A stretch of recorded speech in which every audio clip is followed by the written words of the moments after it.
मोदी जी और अमित शाह जी, देखिए, जिसने आपको वोट दे के जिताया 2014 में, 2019 में, उसके लिए ये लिखा जा रहा है कि ब्राह्मण भारत छोड़ो।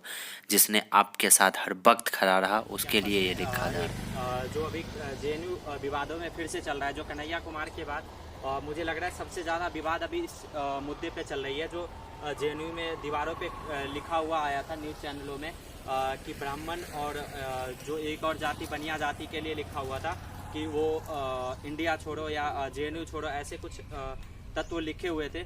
इसके रिगार्डिंग हम यहाँ पे जो जेएनयू के छात्र लोग हैं उनसे भी बात करने की कोशिश करेंगे कि आखिर ये जवाहरलाल यूनिवर्सिटी के गेट के बाहर जो मेन गेट है, इसके अंदर जो है वो न्यूज़ कवरेज करना मना है। जो यहाँ पे अंदर के गार्ड है, मैं अंदर गया था करीब आधे घंटे जाने के बाद, यहाँ पे जो गार्ड है उन्होंने मना कर दिया कि अंदर कवरेज करना मना है। ठीक है, अंदर कवरेज करना तो मना है, लेकिन क्या यहाँ पे विवादित चीज़ें जो लिखी जा रही है और उसके लिए आखिर जिम्मेवार कौन है, वो क्यों लिखी जा रही है, इसको बढ़ावा कौन दे रहा है आखिर, इसके लिए जिम्मेवार कौन है? क्या ब्राह्मण और जो बनिया जाति हैं वो क्या इंडिया के पार्ट नहीं है? क्या वो इंडिया के निवासी नहीं है कि उनके लिए ऐसी चीज़ें लिखी जा रही है, या किसी भी जाति के लिए लिखा गया जा रहा हो?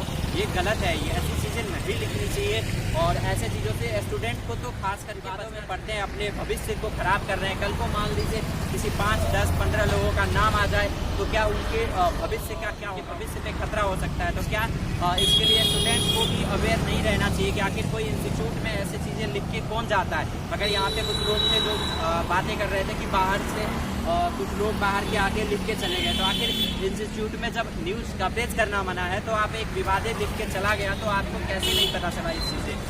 आखिर इसके लिए कौन जिम्मेवार है?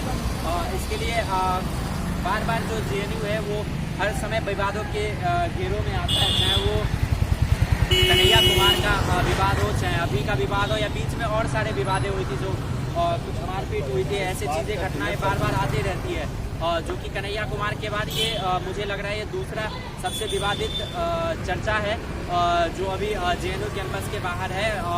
मेरे साथ खुद अभी कुछ लोगों जो कैमरे पे आने के लिए मना कर रहे थे, उन्होंने बताया कि यहाँ पे जो कुछ लोग हैं जो सिर्फ अपनी राजनीति चमकाने के लिए जेएनयू के अंदर आ रहे हैं, और नहीं तो जो 70 से 80% लोग हैं जो सिर्फ पढ़ाई के लिए आते हैं, लेकिन जो 20% लोग हैं वही राजनीति करके इस यूनिवर्सिटी का नाम बदनाम करते हैं, जो हर वक्त चर्चाओं का केंद्र बना रहता है। कि यशस्वी प्रधानमंत्री श्री नरेंद्र दामोदर दास मोदी जी से भी ये आग्रह है, रिक्वेस्ट है कि कृपया ऐसे चीज़ों पे ध्यान दें और ऐसे मुद्दों को बढ़ावा ना मिले, इसके रिगार्डिंग ठोस कदम उठे, क्योंकि बार बार जेएनयू जो है वो विवादों के घेरे में आती है।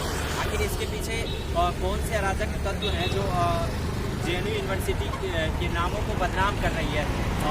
यहाँ जो है वो इंस्टीट्यूट जो होते हैं वो पढ़ने के लिए होते हैं, वो सबको पता है, लेकिन उसमें राजनीति करके यहाँ से राजनेता बन के जैसे आप देखिए ना कन्हैया कुमार, वो क्या कर रहे थे जेएनयू में कुछ विवादें करके फिर वो जाके पहले लेफ्ट में, फिर कांग्रेस में, फिर विधायक बनेंगे, सांसद बनेंगे और वो सेट हो जाएंगे। लेकिन उनके साथ उनके नीचे जो लोग हैं जो पढ़ने के लिए आते हैं, उनके नीचे मान लीजिए 10, 20, 50 लोग जो उनके आइडियोलॉजी पे काम करने लग गए, उनके साथ क्या होगा?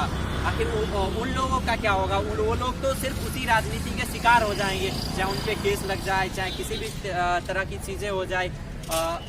लेकिन ऐसे चीज़ों पे ध्यान सरकार को ही देना चाहिए कि आखिर ऐसे विवाद होते क्यों हैं।